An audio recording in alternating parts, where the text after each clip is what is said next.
Bonjour Laurent Maffre. Bonjour. Cette rencontre, moi j'avais très envie de la faire parce que d'abord j'ai beaucoup aimé votre livre, ce qui est une raison qui donne envie.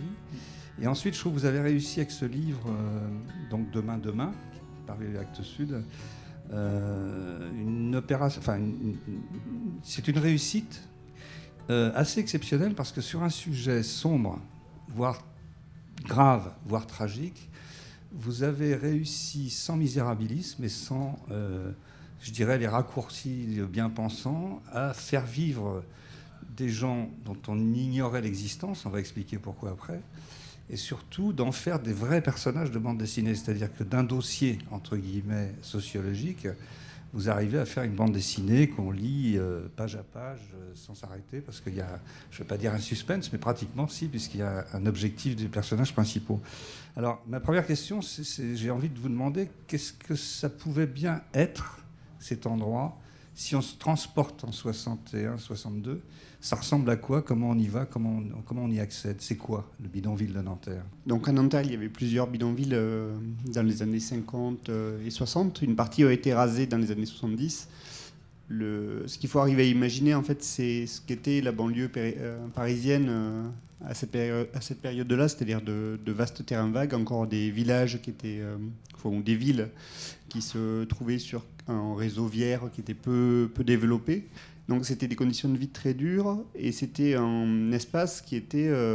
on l'imagine la nuit, en fait, finalement, la rue était éclairée, mais tout cet espace était plongé dans l'obscurité la plus totale, hormis éclairé par quelques vagues. Parce qu'il n'y avait pas d'électricité. Il n'y avait pas d'électricité. Donc c'est vraiment c'est un angle mort de l'histoire de France, cette période-là, et c'est aussi un angle mort géographique. C'est-à-dire que c'est des familles qui partent d'Algérie et qui ne sont pas encore vraiment arrivées en France, ou pas vraiment intégrées plutôt dans la société française.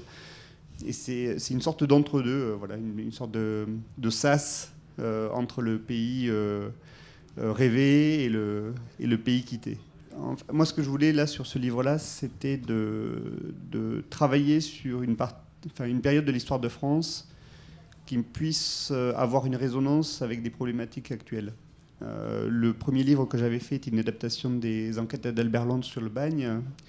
Et quand il était sorti, c'était en plein débat sur la double peine. C'était au moment où la France était épinglée par les différentes commissions européennes pour l'état de ses prisons et le sort de ces prisonniers. Et donc je trouvais intéressant que l'histoire nous parle d'aujourd'hui. Et je cherchais un sujet qui soit similaire, mais qui soit moins éloigné géographiquement que la Guyane. C'est-à-dire qu'un lieu sur lequel, où je puisse aller, ce qui est le comble, en fait, c'est qu'il n'existe pas. Donc du coup, je n'ai pas pu y aller vraiment.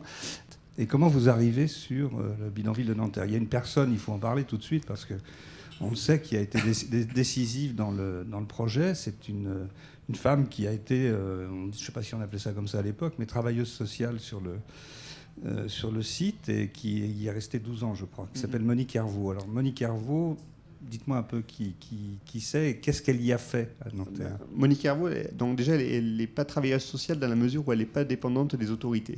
C'est un électron libre engagé dans le service civil international à l'époque, donc une forme d'ONG avant l'heure, et qui effectivement s'installe sur le bidonville en 1959 et qui en part au moment où il est rasé. Elle va assurer beaucoup de tâches différentes sur place. Donc ça va être à la fois aider à la rédaction de documents administratifs, aider les familles pour des cours d'alphabétisation, soit pour les femmes, soit pour les enfants. C'est aider à la construction des baraques, monter une coopérative de matériaux, tout un tas de choses, tout un tas de démarches. Et en plus de ça, elle va accumuler pendant des années des traces en se disant que ne sachant pas trop ce qu'elle pourrait en faire par la suite. Des enregistrements sonores, des photos. Des photos, il y a 2000 photos, il y a 100 heures d'enregistrement sonore, il y a des cartes, il y a des tracés, il y a des questionnaires de famille il y a une centaine de questionnaires de famille qui sont plus ou moins documentés à chaque fois, alors qu'il y avait au plus haut 300 familles. Donc il y a quand même un tiers de la population qui l'ont rencontré. Le photographe que j'ai rencontré, lui, m'a renvoyé ensuite sur une personne qui a été enfant au bidonville, qui s'appelle Bouchaï Moudakir, qui est une des personnes que je remercie à la fin aussi du livre. Et lui a été vraiment... ça a été le conseiller presque principal de l'histoire sur les 2 ans et demi, parce que Monique, je l'ai rencontrée au bout d'1 année, que je travaillais déjà sur le sujet, et je l'ai rencontré par l'intermédiaire de Bouchaïb, à force de lui répéter mon nom et de lui dire que ça serait bien qu'on se rencontre, de manière à ce qu'elle veuille bien voilà, me voir. Et puis une fois qu'on s'est rencontrés, après, voilà, on ne s'est plus quittés tous les 3, et les 2 ont été associés et m'ont énormément aidé pour le livre. Ce travail sur le scénario, ça s'est passé comment ? Alors ça, c'était mon défi sur cette histoire, c'est que j'ai une production foisonnante. J'ai fait 3 livres avec celui-ci. Mes 2 premiers livres étaient des adaptations, et c'est vrai que sur mon premier livre, je me suis concentré vraiment sur le découpage plutôt. Le deuxième, j'ai commencé à expérimenter d'un point de vue graphique des voies vers lesquelles je serais plus à l'aise, essayer de trouver des manières de faire qui me conviendraient mieux en termes de dessin. Et sur celui-ci, je m'étais dit, pas d'adaptation, je travaille sur un scénario original, même si, en fait, finalement, travailler à partir du témoignage, c'est déjà une forme d'adaptation. Alors, dans le récit, il y a 2 thématiques qui reviennent et qui sont un peu, pas vraiment le fil rouge, mais il y a l'image que généralement, c'est les femmes qui arrivent, puisque au départ, c'était les hommes seuls qui étaient là. L'image que les familles restées au bled se font de la France et du jardin d'Éden que ça va être. Et une fois qu'ils sont là, c'est l'idée qu'ils vont retourner un jour. Les gens, la plupart des gens au départ sont convaincus qu'ils vont rentrer un jour. C'est un peu antinomique avec ce que votre famille et votre personnage principal, Kader, le père de famille, souhaite. Lui, c'est vraiment s'installer, puisque le fil narratif, c'est comment ils vont arriver à sortir du bidonville pour atteindre le nirvana d'un HLM en passant par une cité de transit, quoi. Oui, en fait, toutes les familles pensent beaucoup des familles du moins, pensent à pouvoir repartir au pays, mais elles savent toutes que ça prendra un certain temps. Et ce qu'elles n'ont pas vu, c'est que leurs enfants, eux, font leur vie en France.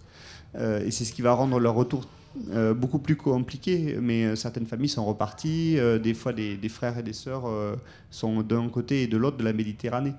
Là, les familles, je pense, ne croyaient pas à vivre au bidonville et à repartir au bout de 2-3 ans et à retourner au pays. Donc, ce qu'ils avaient dans l'idée, c'était d'amasser un petit pécule et ensuite de pouvoir construire une maison là-bas, de pouvoir regrouper toute la famille ensuite.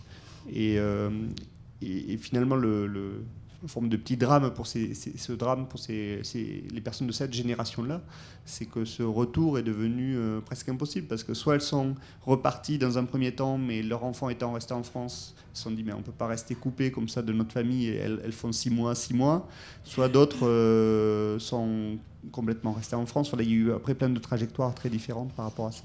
On n'a pas parlé d'une chose importante qui est forcément, dans une bande dessinée, c'est même capital, c'est le graphisme. C'est-à-dire qu'il y a un parti pris. Alors, si on a lu les précédents livres qui étaient plutôt dans un graphisme très noir, au fusain, très sombre, j'imagine que utiliser ce graphisme-là sur cette réalité-là, ça faisait une espèce de drame au carré, si j'ose dire. Et en même temps, en ayant choisi un trait très clair, très, très réaliste en même temps, ça donne sa force d'authenticité quelque part à votre récit. Ce choix-là a été immédiat et évident pour vous ? Alors, il n'a pas été évident, mais il était là dès le départ. C'était sur mon livre précédent, j'avais travaillé sur des formats qui s'agrandissaient au fur et à mesure que je dessinais. C'est les chambres du cerveau, voilà, d'après une nouvelle de Stevenson. Donc, c'était magnifique livre, très beau livre. C'était un dessin effectivement avec un fusain, donc ça impliquait un format qui allait croissant à chaque fois. Là, je voulais rester... En fait, je me suis fixé tout un tas de contraintes. C'était de travailler à échelle pour plus avoir ce problème de réduction de traits que je trouve compliqué. Travailler à l'échelle, ça veut dire dans le format du livre, quoi. Quasiment au format du livre, parce qu'aussi ça me permet de savoir directement si je sature trop une case ou non. Personnellement, ça me facilite cette vision-là. Je voulais travailler avec un outil du coup fin pour pouvoir quand même mettre des détails. Donc j'ai pris c'est un Rotring 0,25. En gros, c'est l'épaisseur. On le note. C'est l'épaisseur de Rotring qu'on ne trouve plus du tout dans le commerce. Voilà. C'est vous qui les fabriquez ? Non, mais je les commande maintenant.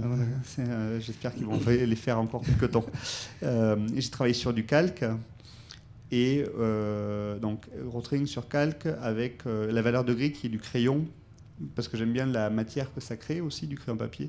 Et accessoirement, cette technique-là, c'est aussi la technique qui est utilisée par les architectes pour faire des plans durant toutes les années 50, 60, 70. Un plan d'architecture, c'est un trait au rotring sur du calque et les rehaut d'ombre au gris à la mine de plomb. Et je trouvais assez drôle qu'il y ait en plus ce petit écho que personne ne voit, mais qui moi m'intéresse. Je ne l'avais pas vu. Mo, le titre Demain, demain, c'est quoi? C'est demain il fera beau, demain il fera jour, demain c'est toujours demain et c'est jamais, on n'atteint jamais le but. En fait, ça peut être interprété de deux manières. Demain, demain, c'est ce futur qu'on souhaite plus radieux et qui semble toujours rejeté à un jour prochain. Et demain, demain, c'est aussi la phrase que les personnes pouvaient se voir entendre, qu'elles allaient à la préfecture et qu'elles demandaient si elles allaient avoir un logement. On leur disait demain ou alors prioritaire pour l'année prochaine. Voilà. Merci à tous et bon après-midi, bon samedi, bon week-end. Merci.